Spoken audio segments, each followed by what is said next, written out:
I can finally get this show off the ground. Hello, and it's just me. It's just Yasmin. Hi, this is me. Hello.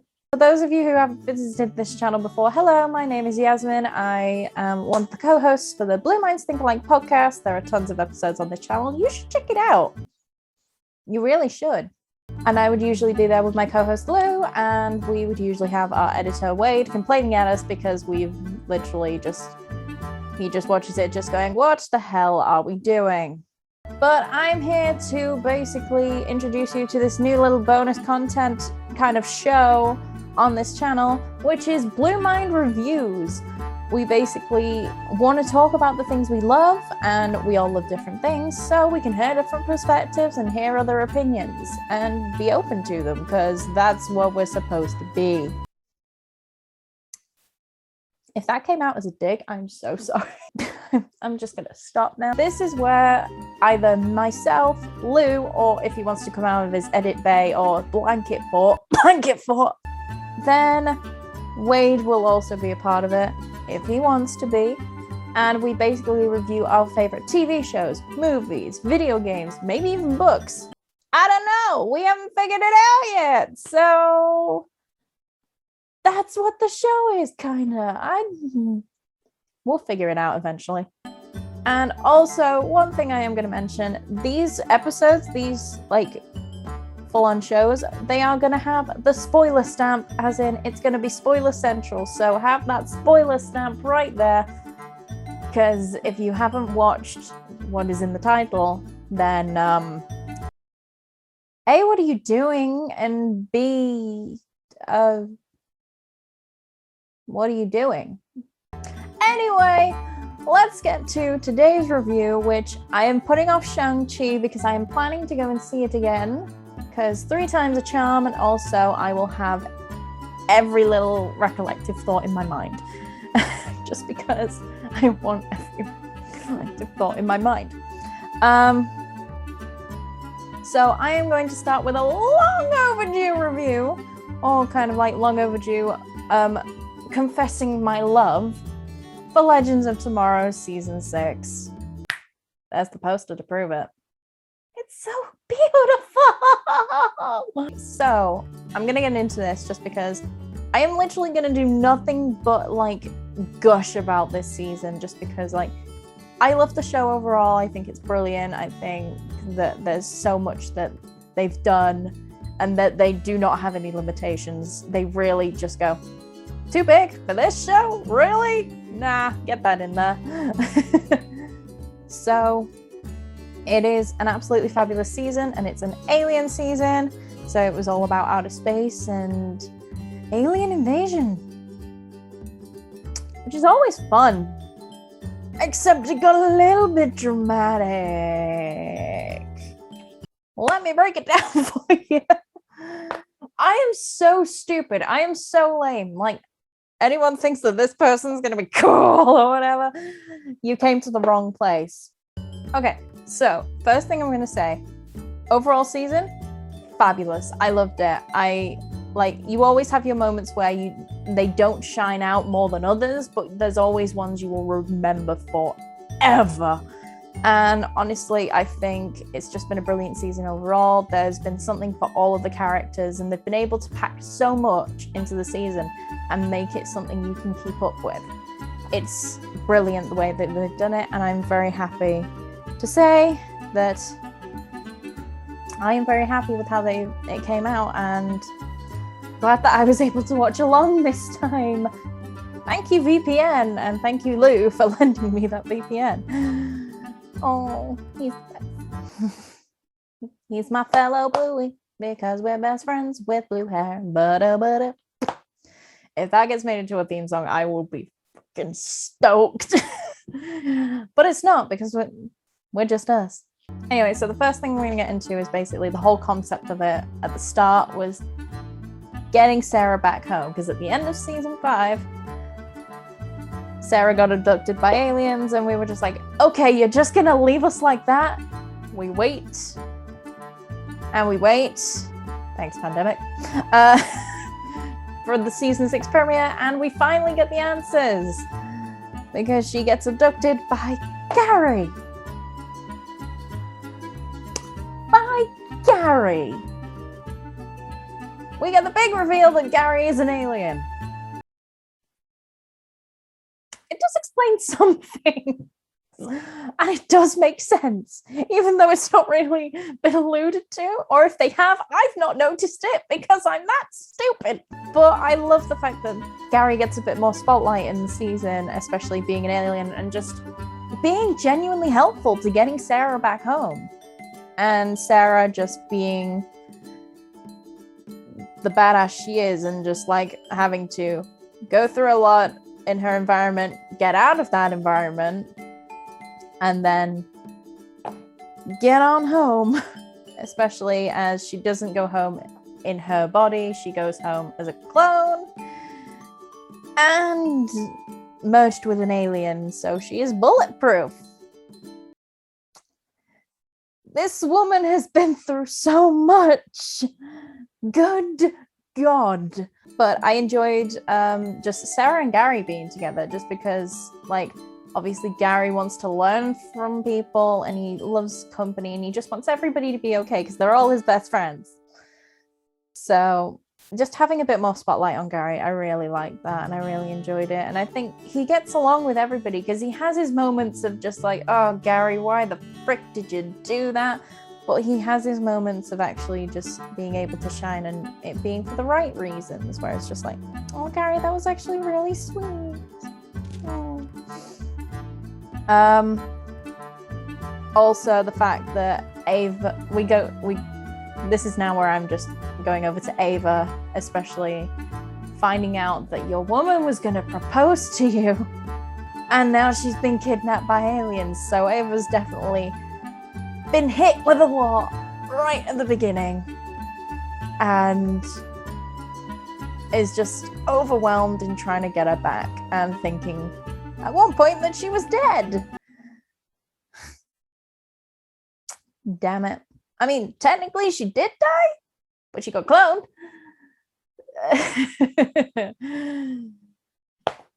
There's no other point than that. But basically Ava being completely worried over the season and just trying to recollect with Sarah when she gets back, and Nate just trying to be the glue that keeps the team together, taking care of Ava, making sure that everybody's okay. He was quite calm and laid back this season until episode 8, where he literally had to let it all out.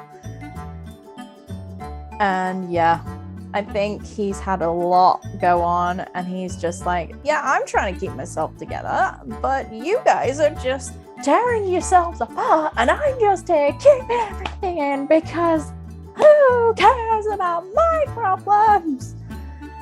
But Nate, we all care about you. We all care about your problems. They got Zari 1.0 back for you and they let you visit her. That's the point. But yeah, I loved Nate just being the glue this season, just like keeping everybody together and being the one that married Ava Lance. As in ordained the ceremony, not married. Words. The Ava Lance wedding was gorgeous and lovely. And I love how they rush in the moment as well during the battle, because Bishop turning up. I'll say more on him later. Put yourself in a house. Wait, if we're not going to make it, it's the last thing I'm going to do. I'm going to make sure you two are freaking married. Yep. One other thing I enjoyed, we got to revisit Lita for a little bit and find out she's pregnant. Mick took that very well.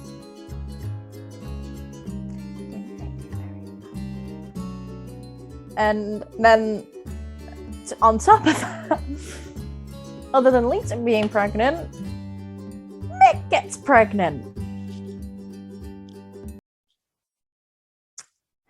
God damn it. Honestly, like with Mick, you can put anything with him. As I thought it was just going to be a nice little thing of just like him and Lita and then him getting a grandchild and it would be lovely. Then they threw the fact that when him and Kayla did it in the ship compartment that they were trapped in, he got pregnant out of it. I'm sorry, where did that curveball go? Because it definitely came and hit me in the face of unexpected. Oh my lord. Honestly, and then he got to be a parent again, and he has now 40 odd kids, including Leah. I want to say, I can't remember the exact number, but he has a lot of kids.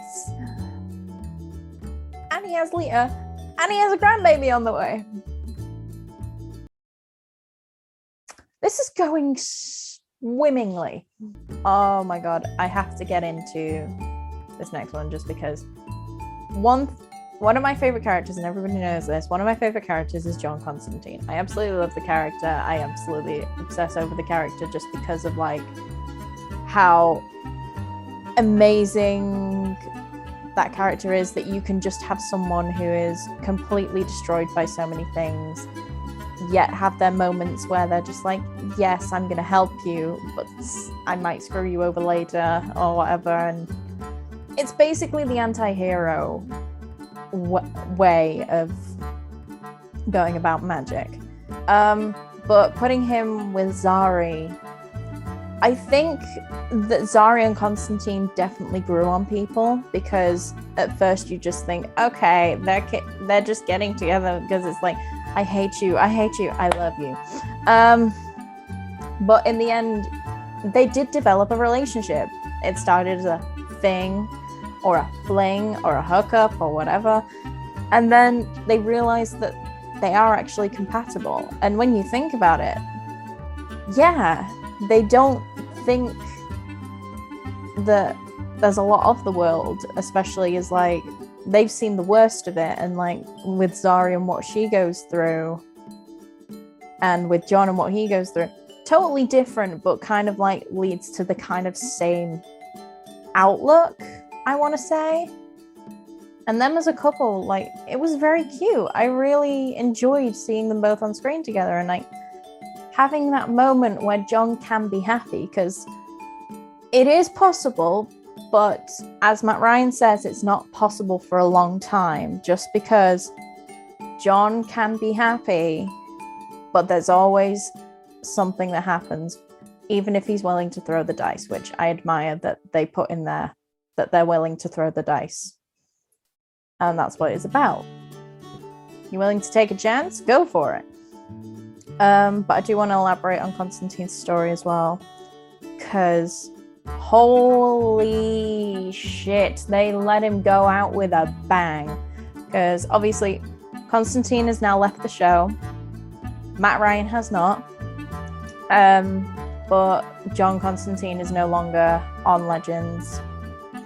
It's weird to think that now, just because like he was one of the reasons I got into Legends, just because like it's interesting to see the magical perspective, and you don't get to see that in the other Arrowverse shows, and I enjoy that Legends stands out on its own, and Constantine I think kind of helped that as well, which is always interesting to see. But the storyline they gave him, having to lose his powers just because of some things that went wrong, and then trying to get it back, to taking a dark turn in addiction, using dark magic, to dying to the Fountain of Imperium, to his soul ending up back in hell. Yeah. He's had a wild ride, and Zarya has tried to help him get through it, and they did declare love for each other. And then Demon Constantine. Holy crap. I think Matt definitely had a lot of fun with the season and just enjoyed himself with it, his final season outing as Constantine, and I think he's had an amazing time and been able to feel a bit like get that conclusion that he didn't get with his own show, which I think is the clarity that he needed. And it's just nice to have him have a proper ending that is a John Constantine ending. And it's like he ends up back at square one, but takes a different path, which I kind of like, because it's just like he doesn't have a happy ending, which is true. John Constantine never has a happy ending. He never really is happy. because he still goes through what he goes through. And it's a lot. He's got a lot of baggage. And one of the lines that I really liked at the end of the season, which was, I know I'll always be a bastard, but I know what I'm missing now from being a bastard. And that was Zari. And he said he'd do it all over again, and they both would, and it was so sweet. I don't know how Zari's going to go into season 7. She's just going to be worried and just like, oh my god. From Constantine to Astra. Finally, we get to meet Astra properly, and she kind of takes up John's mantle in a way, I think, but in her own unique way, especially having been from hell to Earth, then just having to learn how harsh the world is. Yes, it is a harsh world. And I loved the episode 5. Episode 5 is one of my favorite episodes ever, just because animation and also the context of it, especially. We needed an Astra central episode, definitely. And I think that she is an interesting character to get to know, because she's just a child. Like, she has her inner child where she's basically not really had a childhood. She's just had to grow up in hell and clamber her way up to get the power she needed, and that was to survive. And now she's with the legends in a team, just learning her place, and I think she definitely found it, especially as she grew close to Spooner, which, good segue, because Spooner is an amazing character, and I think the story behind Spooner is very interesting, especially with the Fountain of Imperium being connected to Spooner, and there's a lot of baggage with Spooner and missing her mum, and thinking that aliens were abducted her and her mother didn't make it because of that, but her memories were all scrambled and everything. And it's a heartbreaking episode 14, when you see it, and like, oh my god, the amount of like things that Spooner had to go through and then had to remember. It's interesting when you look at it as well, because Spooner's had a lot going on, and she blossomed a lovely friendship with Astra. It's really nice to see. I kind of like ship them because they're so adorable, even though I think there is a slight tease for Bayrod and Astra to get together, just because there's slight flirtation between them both, which I see. Within the season, I finally felt like I got to know Bayrod, just because like I've seen interactions with Bayrod in series 5, but like there wasn't a full-on Bayrod episode moment. We just knew that he was a very chill guy, very relaxed about everything, and definitely loves to smoke his stash in a way. But yeah, I think one thing I loved seeing is his connection with Zari and how strong their connection is, whether they fight like siblings, and also how much he wants to protect her, but at the same time she's the older sibling, so she's just like, hi, I can look after myself, thank you, and he's just being the brother that's just like, yeah, I know, but this, and especially seeing him lose his rag in episode 13. No, it wasn't episode 13, it was episode 12. He lost his rag completely, just because he felt something was up with John, which there was. And honestly, seeing him lose his temper, it's rare, clearly. And I think they've done Bayrod so well, and he's an interesting character. And we got a Bayrod episode for Bayrod's birthday, and everyone forgot his birthday. How freaking dare. But Bayrod still being the chill air totem guy. I think he's just an amazing character, and I hope that there's more for him. I do want to see more for him. when it comes to season 7. And obviously more for Zari, because now they both wield totems. They both have the air totems, just because Zari 1.0 split them, because she was fed up of the argument. She could just hear it and just go, oh, for God's sake. And then it's split in 2! They didn't have the power still. I do want to talk about Zari, because Zari 1.0 and 2.0 have both appeared now, especially as like Zari 2.0 has had a little bit more added to her now, because I loved her in general, but you can see that her social skills are really useful in situations, especially on the ship, because it's just like, I know you wouldn't do that. Why? Because this, and this. She can justify her reasons for just knowing people. Okay, you're upset. Why? Because you look like that, and also this. Having social skills is kind of like having Sherlock just look at you and just say, you murdered that person. What? She just can do that with people's emotions and people's actions and how they do things. And it is really useful to have someone just point and just go, okay, you wouldn't have done that if that hadn't happened. Especially sussing out when she was the one that figured out John's magic was like non-existent. She just goes, okay, you what, why would you say that? You don't have any magic, do you? And the whole, she can get the truth out of anybody. If you need a professional lie detector, call Zari 2.0. She's amazing, and I think like there should be more of that. Oh my god, like amazing. And Zari 1.0 showing up and having some moments with Nate, because they get to actually have a day and just spend some time together, which what they intended, because Nate needed it because he'd had to say goodbye to her twice and legit is doing a long distance relationship with someone trapped in a totem. That's how that's going. I'm going to talk about Kayla for a minute, because Kayla was interesting, because initially Gary's fiance, and I think Gary definitely called that off. And then just knowing that Kayla, she's had her moments of just like swapping sides, but I think when it came to bringing Bishop back, I get why the character did it. It was just oh, for God's sake, you had to, didn't you?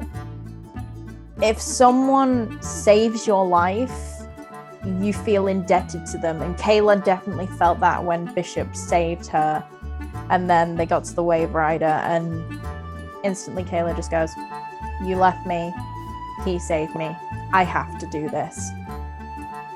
And I totally understand Kayla, and I think she was definitely a misunderstood character, because all of her actions were for justified reasons, like, you want my help, yet you did this, and this.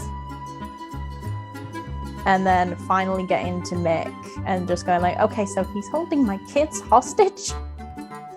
Are you freaking kidding me? And I helped this guy? So instant regret after that. Definitely saying. But Kayla, I think, is a likable character, and I think that she had so much to offer and just loved like being on one side and then on another. I think she just jumped sides for very valid reasons, which is understandable. I'm going to talk about Bishop now, because I haven't actually addressed the villain. He's a very interesting guy, because at first I was just like, okay, you're there, why? And then just the further clarification of just like, okay, so I'm working on cloning aliens, and then he's responsible for the Ava clones. Ava, I found your father! Oh, God. And just like how smart he actually is. Because basically he puts on this facade of just like, yes, you can do this, you can do that, and he's very entertaining overall, but under all the entertainment, he is very good at keeping up appearances, and definitely smart to just start an alien invasion and I don't know what the humans did to him. Why? Why wipe out all of humankind just because we're not that good? We all know we're dicks. Like, we know we can be good people, but we can also be terrible people. We acknowledge this. I don't think there's a need to write about the human race, but I think Bishop definitely got his just desserts, especially as like he killed Constantine. How fucking dare you? But Constantine came back, so your plan didn't work, so he just merged with the Fountain and then just came back anyway, just from...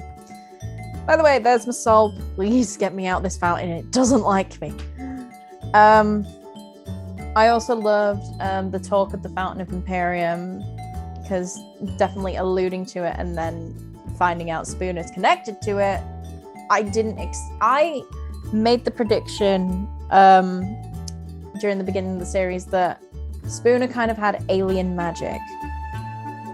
I was slightly right, in the sense of the Fountain of Imperium is something alien, and it had a connection to her. It didn't necessarily, like, prove my theory of that she had alien magic. I don't know how, but it basically gave context to alien magic, so I was right somehow. I'm just gonna call that I was right. Oh, also, I have to acknowledge Alistair. Basically, he only appeared in a few episodes, but you had Alistair Crowley, who was mentioned a few times. He was trapped in a portrait and just briefly trapped in Constantine's body. But he's an interesting character. He had been hunting for the Fountain for ages, so that connection to get to Spooner connection as well, just amazing. And I think that there is so much to the story that it connected well to everything else, and the plot thickened. It's where you think you get these crazy tangents that aren't going to go anywhere actually go somewhere, and you get a full-on season of madness, which is bloody beautiful. Honestly, overall about the season, it's completely mad and completely bonkers, but it's Legends and you love it. That's all that matters. I'm gonna shout out my favorite episodes. Episode 5, definitely one of my favorites. Directed by Katie.